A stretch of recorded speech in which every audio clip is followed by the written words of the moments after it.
In 1889, a 35-year-old local merchant and Borough Council member H. Johnston Neal stood before the governing body and stressed the need for a trained volunteer fire service in town. Derry Borough was experiencing rapid growth and had seen several major structure fires.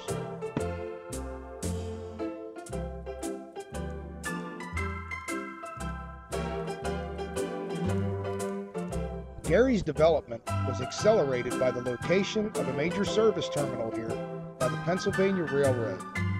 The influx of railroad personnel led to the construction of several boarding houses and hotels, many of considerable size. Neal's suggestion was met with favor, and he was encouraged to head the efforts leading to the formation of the Borough Fire Company. He gathered 6 interested townsmen to lay the organizational groundwork. The founding group consisted of Lawrence A. Fisher, D. Loy Shirey, George H. Henderson, James M. Leaf, Herman Horner, and James F. Connolly. Their efforts and hard work led to the formation of the Derry Volunteer Fire Company. At that time, Mr. Neal could have never imagined that the organization he proposed would grow into the modern municipal firefighting service of today, as represented by the Derry Volunteer Fire Department. Physical stamina was a major requirement for the first 32 members of the Derry Volunteer Fire Company roster because the job of hauling heavy hose carts through the streets to then fight the fire was physically demanding. The 32 members were divided to 16 on either side of the railroad. Even with the crude equipment, the company took great pride in it. The late Lawrence Fisher, a founding member and first secretary, recalled an alarm in the early years of the company. There was a shed fire on South Ligonier Street. After making the 2-block run, they had water on the fire in just 4.5 minutes, a fast response even by today's standards. Prior to the formation of the Derry Volunteer Fire Company, the borough and surrounding areas relied on bucket brigades utilizing water from streams, wells, and other private water sources. When the Pennsylvania Railroad located a major service terminal in Derry, they placed a hand pumper in service. It carried no hoses, but was used to draw water from wells and streams to fill the buckets. Alerting firefighters to an alarm has always been a priority. Derry, however, had one of the most effective signals for that time. At the first cry of a fire, a railroad worker would begin blasts on the nearest locomotive whistle. As other workers picked up on the alarm, they too would begin blasts on other whistles, creating an alarm that could be heard for miles. The use of train whistles to alert firefighters continued until 1909. The Borough Council authorized the fire company to purchase a whistle to be used as the town's exclusive fire call.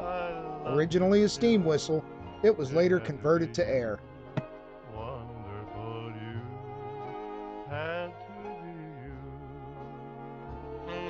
The introduction of the telephone system sped up the process of alerting the fire company. Before the phone system, it was necessary to get word to the railroad engine house. This created a delay in firefighter response. With the phone system in place, the operator would take a call for help and contact the railroad engine house. The central office ceased using operators in 1938, and a fire alarm system was established at the railroad's DR Tower.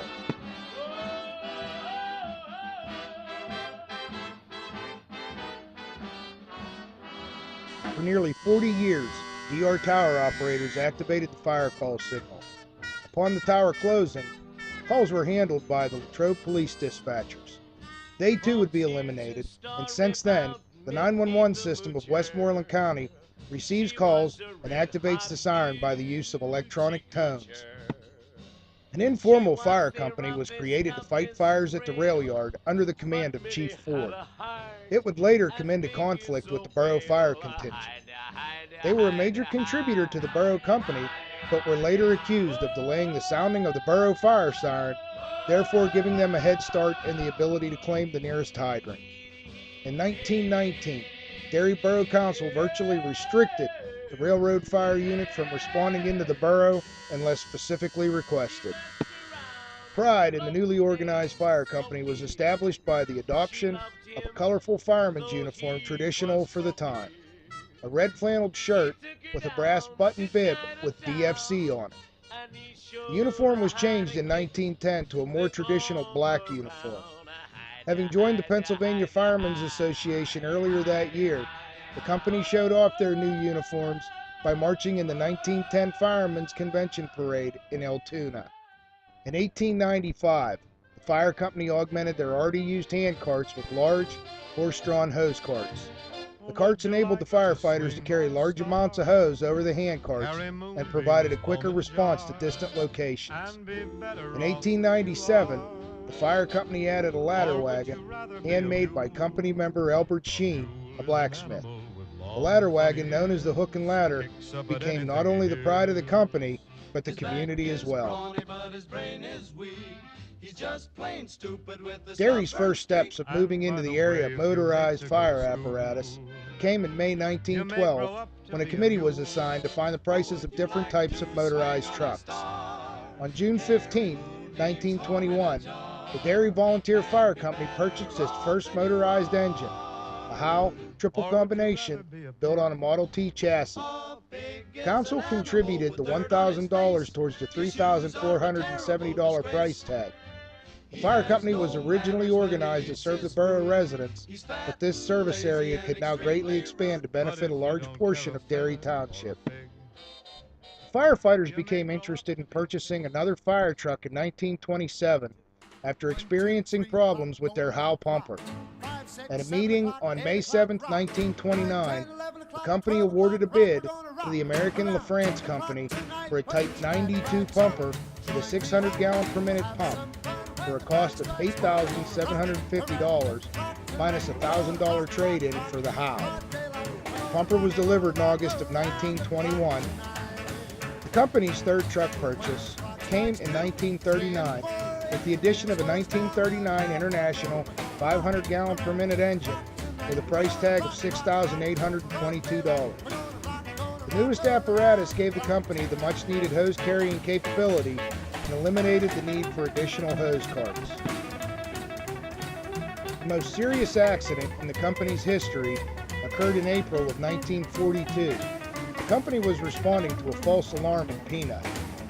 39 International encountered an icy patch on the old overhead bridge. The engine failed to make the sharp turn and crashed through the inner pedestrian guide rails and came to rest with the front end hanging over the bridge edge in East 2nd Street, 20 feet below. During the war years of 1941 to 1945, the fire company provided the foundation for building an effective community civil defense program. With the fire company membership depleted due to the war, younger members and auxiliary firefighters augmented the ranks. Air raid drills were as routine as other civil defense preparedness exercises. Aside from regular fire protection duties, the company also contributed much time and effort to the various home front patriotic efforts. By the 1960s, Derry's fire personnel were responding to an excess of 100 alarms annually. This trend continued to climb higher and higher, and the company responses are well over 200 alarms a year. Alarm runs of many miles within the service area are common, as is mutual aid to neighboring departments. Derry firefighters have been called to many different locations like Latrobe, Ligonier, Bolivar, Blairsville, and Greensburg. The 1977 Johnstown flood saw an engine and crew on standby in Armagh, Indiana County, for several days.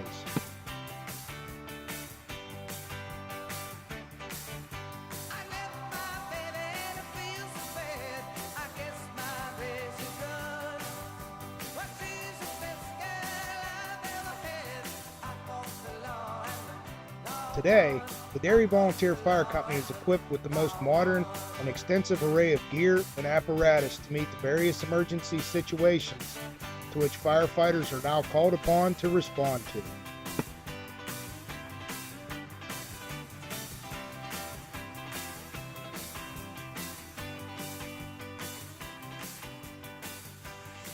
No matter if the call is for a structure fire, traffic accident with entrapment, brush fire, chemical spill, or any other type of incident posing a threat to life or property, the Derry Volunteer Fire Department stands ready to respond, anytime, day or night.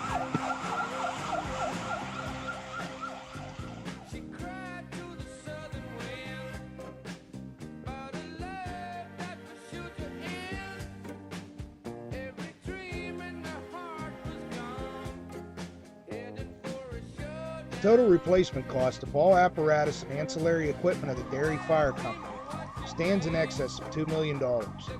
The operating budget of the company grows every year, reflecting the ever-growing expenditures required to maintain the high level of fire protection given to the residents of the Derry community on a daily basis.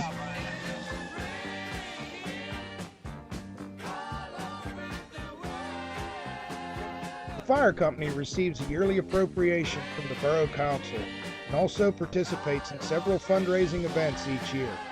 But it is through the generous donations from the public and a fundraising mailer each year that the department is able to purchase new equipment and apparatus to maintain the current high standards of service set forth by Chief Neal and the other founding members.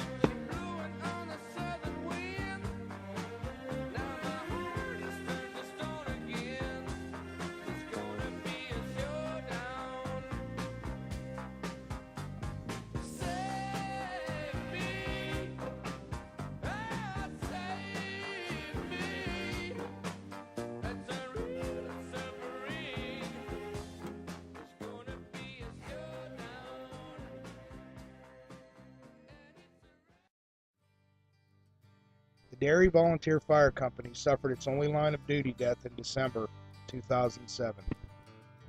Derry First Assistant Fire Chief Alphonse Vincent Germano passed away after returning from a structure fire. End of watch 12/15/2007.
That's why I fear it won't do.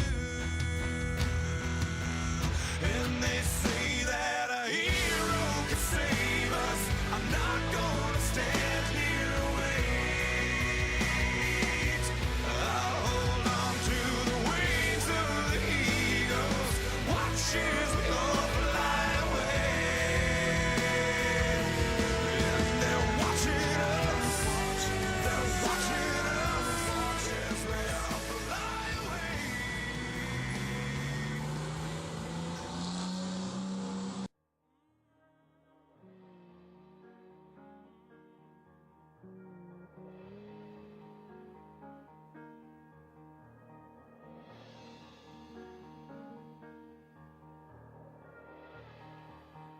Company, always on the run. Destiny is a rising sun. Oh, I was born, 6 gun in my hand. Behind a gun, I make my final stand. That's why they call me bad company, and I can deny bad company till the day I die.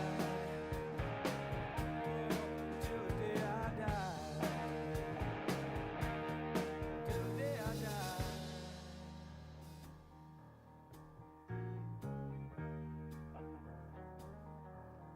Rebel souls, deserters we are all.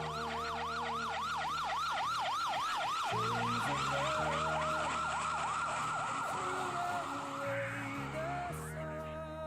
As we celebrate 125 years of faithful and dedicated service, we thank those who came before us and led the way. We also thank H. Johnston Neal. He had a vision, and it became the Derry Volunteer Fire Department.